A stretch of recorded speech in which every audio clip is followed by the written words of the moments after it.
India کو ڈنڈا دیا کہ نہ تیل خریدو ایران سے، انڈیا کو ڈنڈا دیا، انڈیا نے کہا یس سر، مودی نے کہا کہ رشیا نہ تیل لے، اب بین لفٹ ہوا نا، وہ سارا تیل چائنا کی طرف چلا گیا، سستا تیل مل گیا. تو چائنا کی ریکوائرمنٹس، ان کے ریزروز بڑے زیادہ ہیں، انہوں نے اپنا انتظام کر لیا ہے. تو چائنا اس وقت وہ چاہتا ہے کہ بیل آؤٹ کرے. China will not bail out امریکہ اور نائدر رشیا. تو یہ ایک بڑا ورسٹ کیس سیناریو ہے کہ کتنی بیزتی کی بات ہے. وہ کیا قرآن شریف میں نا، وہ تو عز و منتشا وہ تو ذل و منتشا.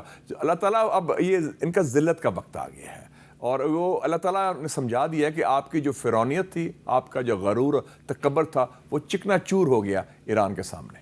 تو قبلہ یا صاحب آخر میں یہ بھی تو بتائیں نا کہ یہ بھی تو اللہ تعالیٰ نے کہا ہے نا کہ اللہ کی رسی کو مضبوطی سے تھامے رکھو اور آپس میں تفرقے میں نہ پڑو.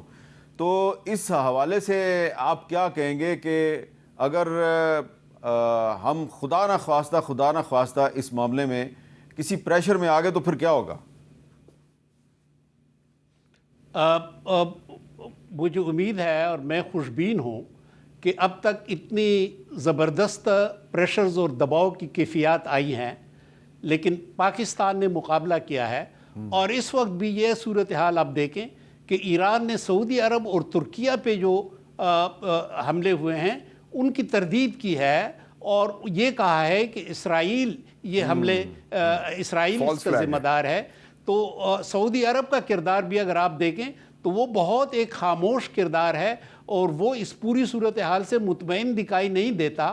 تو میں تو خوشبین ہوں انشاءاللہ کہ پوری طرح ادراک ہے اس صورتحال کا، اور اس کے ساتھ میں متفق ہوں مشاہد حسین صاحب کے ساتھ کہ یہ جو ٹرمپ ہے، پریزیڈنٹ ٹرمپ نے غلط اندازے لگائے تھے. ان کا یہ خیال تھا کہ یہ ونزویلا ہے اور ونزویلا کی طرح ایک کوئی حامی حکومت آ جائے گی.